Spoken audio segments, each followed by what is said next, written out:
তো উর্মিলা কি করবে এখন? ডিম ভাজবো। এই মানে বিকেল বেলা এখন ডিম ভাজবে, কে খাবে? আচ্ছা, কটা ডিমের অমলেট হচ্ছে? ভাই সাহেব, অমলেটকে ইংরেজিকে বাংলায় কি বলে জানো? বাংলায় ডিমের ভাজা। ডিম ভাজা অমলেটের বাংলা কি বলে বলতে হবে। বলো বলো দেখি কেমন পারো। ডিমের বড়া। দেখো এটাই কালে দিয়ে কিন্তু মাথায় সেই বুদ্ধি।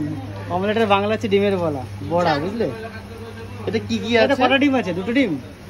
তা কি কি আছে আমাদের বলো, রেসিপিটা বলো।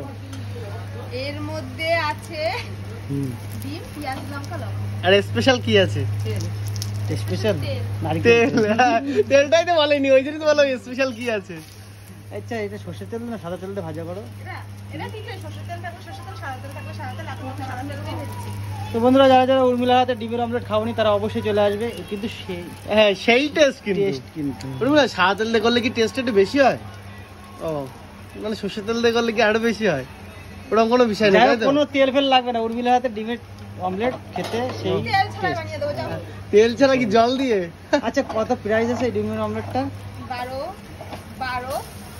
24 টাকা। আচ্ছা, এই জন্য বন্ধুরা, ভিডিও যদি ভালো লাগে অবশ্যই লাইক করে। আর উর্মিলা দেখতে পাচ্ছে এখন ঝপঝপ করে কিন্তু ভেজে এখন কিন্তু দিতে যাচ্ছে। ওই দেখো, মানে যারা অর্ডার করেছে ওরা কিন্তু খুবই ব্যস্ত এখন, অমলেট তৈরি করার খুবই ব্যস্ত। এরপরে কি হবে উর্মিলা এখন?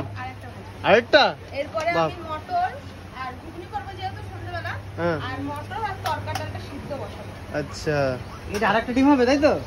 উর্মিলা কিন্তু মানে ডিমের পর ডিম কিন্তু ভেজেই যাচ্ছে।